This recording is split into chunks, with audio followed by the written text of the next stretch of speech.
Shalom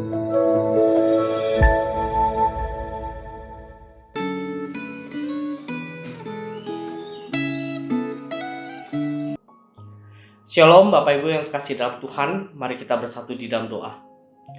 Bapa di dalam kerajaan surga, kami bersyukur kepada Tuhan untuk hari baru yang Tuhan berikan bagi kami semua.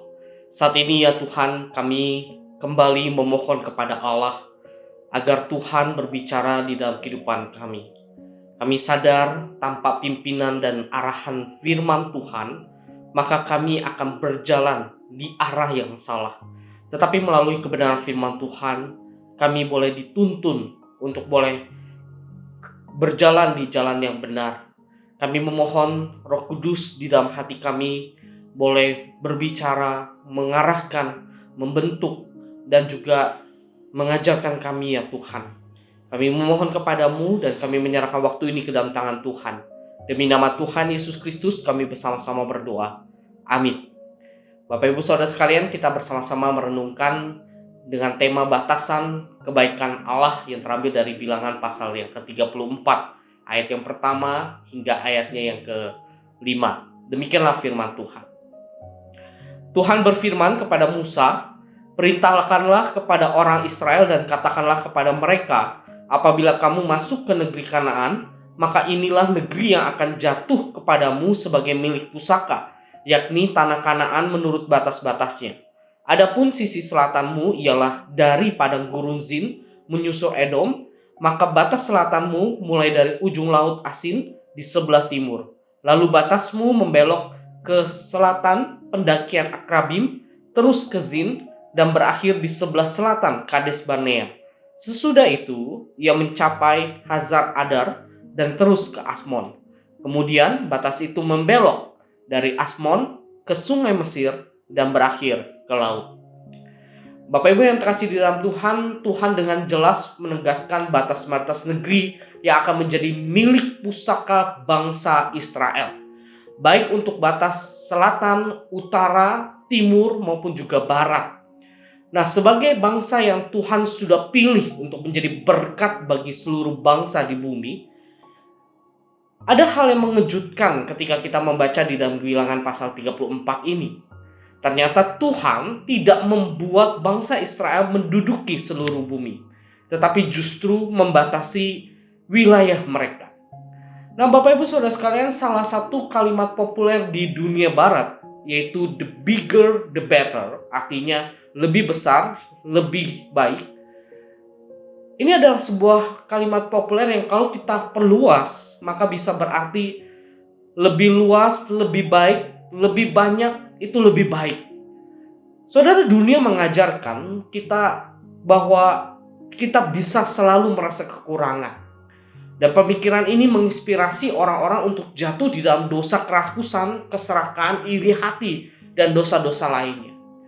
Tuhan sebenarnya tahu bahwa kecenderungan hati manusia itu adalah selalu membuahkan kejahatan semata-mata.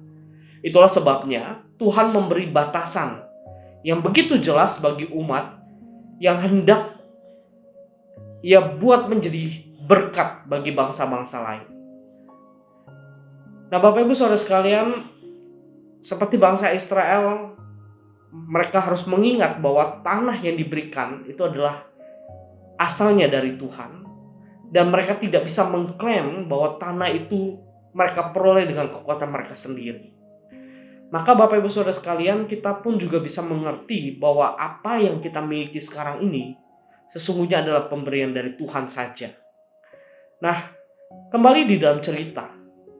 Sebenarnya di dalam pasal 34 ini, luas wilayah tanah perjanjian yang disebutkan batas-batasnya jauh lebih luas daripada yang pernah didiami bangsa Israel.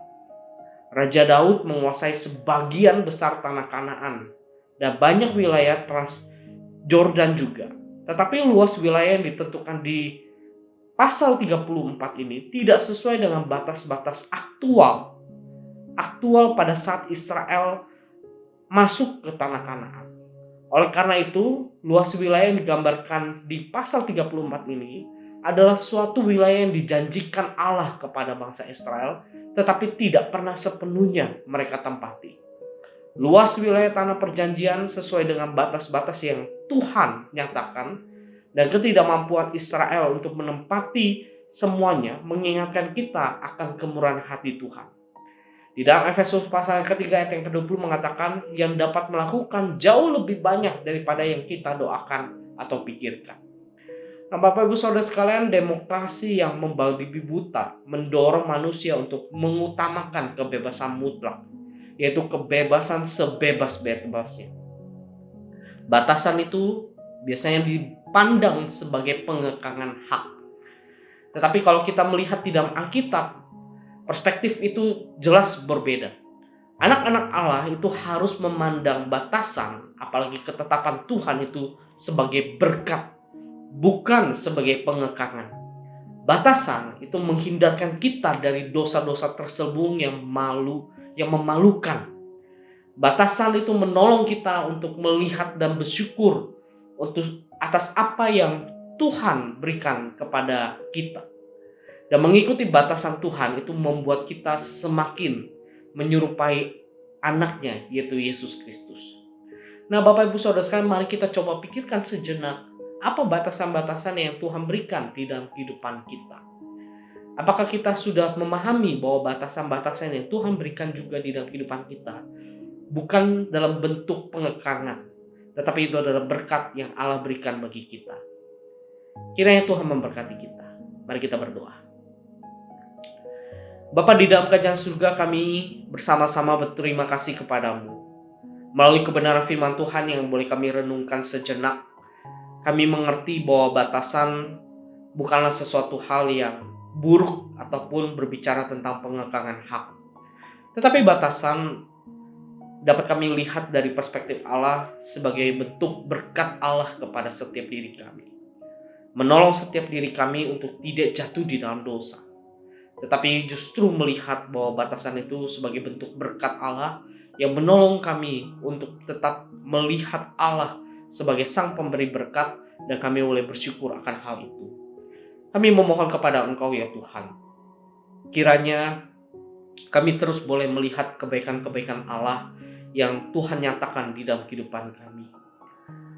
Berikanlah kami ya Tuhan hati yang terus-menerus merasakan kebaikan-Mu, dan kami pun juga boleh bersyukur kepada Engkau saja ya Tuhan. Kami belajar sekali lagi bahwa batasan itu bukan hal yang buruk di dalam hidup kami, tetapi batasan adalah berkat yang Allah berikan bagi kami. Terima kasih untuk kebenaran firman-Mu. Demi nama Tuhan Yesus Kristus kami bersama-sama berdoa. Amin. Tuhan Yesus memberkati.